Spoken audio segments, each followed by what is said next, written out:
অন্নপূর্ণা ভান্ডারের ক্ষেত্রে গতকাল থেকে কিন্তু ম্যাক্সিমাম মহিলাদের কিন্তু অ্যাপ্লিকেশন স্ট্যাটাস রিজেক্টেড শো করেছে।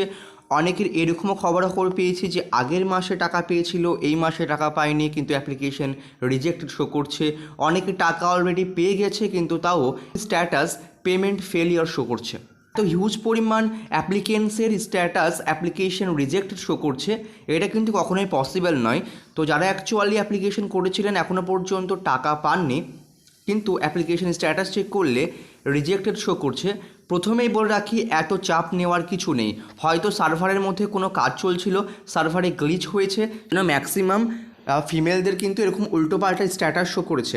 আজকে আপনাদের কিছু করার দরকার নেই, আজকের দিনটা ওয়েট করুন, কালকে আবারও চেক করবেন এবং দেখুন যে স্ট্যাটাস কী শো করছে।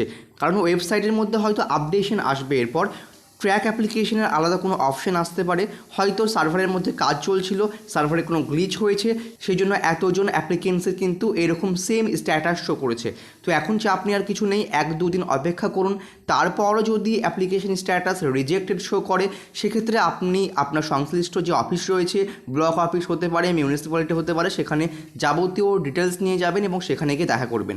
কিন্তু আবারও বলছি, সামনের 1-2 দিন কিচ্ছু করবার দরকার নেই, একটু অপেক্ষা করুন।